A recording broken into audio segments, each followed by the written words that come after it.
Bismillahirrahmanirrahim. Assalamualaikum warahmatullahi wabarakatuh. Saat ini saya akan membahas tentang materi tentang perdamaian. Ya,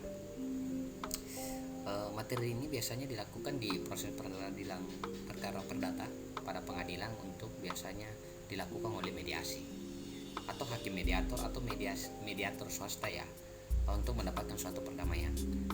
Tetapi tidak memungkiri bahwa perdamaian ini antara kepentingan tergugat dan penggugat bisa diakomodir dan dibentuk dalam suatu perjanjian perdamaian. Lanjut.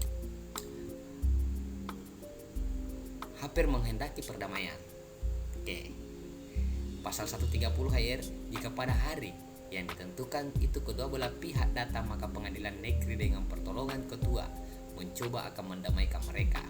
Jika perdamaian yang demikian itu dapat dicapai, maka pada waktu bersidang diperbuat suatu surat akta tentang itu, dalam mana kedua belah pihak dihukum akan menaati perjanjian yang dibuat itu. Surat mana akan berkekuatan dan akan dijadikan sebagai putusan biasa. Pengadilan tidak menutup kemungkinan untuk usaha penyelesaian perkara perdata secara perdamaian. Pasal 16 ayat 2 Undang-Undang Nomor 4 Tahun 2004 tentang kekuasaan kehakiman. Lanjut, upaya perdamaian imperatif. Pasal 131 HR, jika hakim tidak dapat mendamaikan para pihak, maka hal itu mesti disebut dalam berita acara sidang. Hakim mengabaikan pemeriksaan tahap perdamaian dan langsung memasuki pemeriksaan jawab-menjawab dianggap melanggar tata tertib beracara, sehingga proses pemeriksaan dikualifikasi. Untuk proses akibat pemeriksaan dianggap tidak sah dan pemeriksaan harus dinyatakan batal demi hukum, sebagaimana dalam bukunya M. Yahya Harahap 2012 halaman 300. Perkara, menumpuknya perkara. Peraturan Mahkamah Agung Nomor 1 Tahun 2008, sifat dan mediasi di pengadilan bersifat mandatori. Para pihak tidak dapat menolak ataupun meminta langsung dilakukannya pemeriksaan perkara. Pasal 2 ayat 3 Nomor 1 Tahun 2008, apabila perkara dan diputus tidak menempuh prosedur mediasi berdasarkan peraturan ini merupakan pelanggaran terhadap ketentuan pasal 135 HR dan pasal 154 RBG yang mengakibatkan putusan batal demi hukum. Selanjutnya, pramediasi. Pasal 7 ayat 1, keterangan pada sidang pertama yang dihadiri P atau penggugat dan tergugat atau kuasa hukumnya, hakim mewajibkan pada pihak untuk terlebih dahulu menempuh mediasi.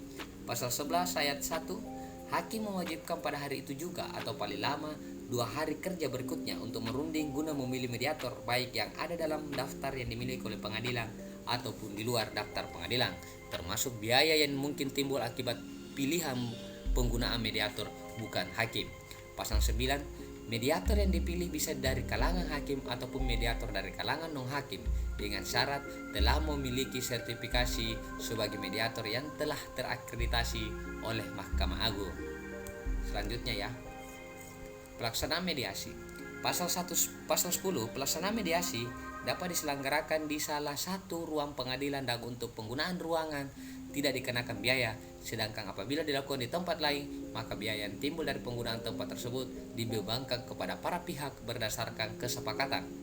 Penggunaan mediator, hakim tidak dikenakan biaya, sedangkan mediator selain hakim, biayanya ditanggung oleh para pihak berdasarkan kesepakatan. Pasal 16, para pihak ataupun kuasa hukumnya dan mediator dapat mengundang saksi ahli dalam bidang tertentu untuk memberikan penjelasan dan pertimbangan terkait penyelesaian sengketa. Tahap mediasi.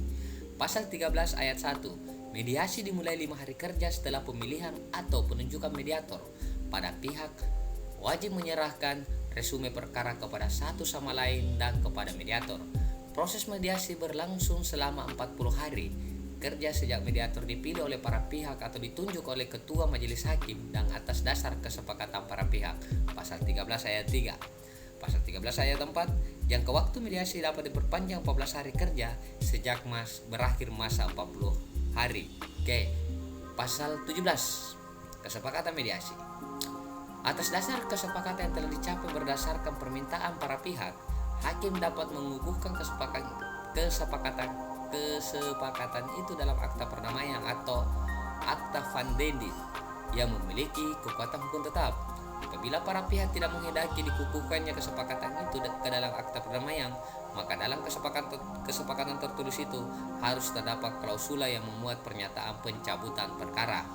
Pasal 18, apabila tidak tercapai kesepakatan dalam mediasi hingga batas waktu yang telah ditentukan, mediator wajib menyatakan bahwa proses mediasi gagal dan memberitahukannya kepada majelis hakim yang memeriksa perkara. Segera setelah pemberitahuan itu, hakim melanjutkan proses pemeriksaan perkara sesuai dengan ketentuan hukum yang berlaku. Oke, terima kasih. Uraian singkat tadi tentang perdamaian. Saya akhiri. Wabillahi taufik. Assalamualaikum warahmatullahi wabarakatuh.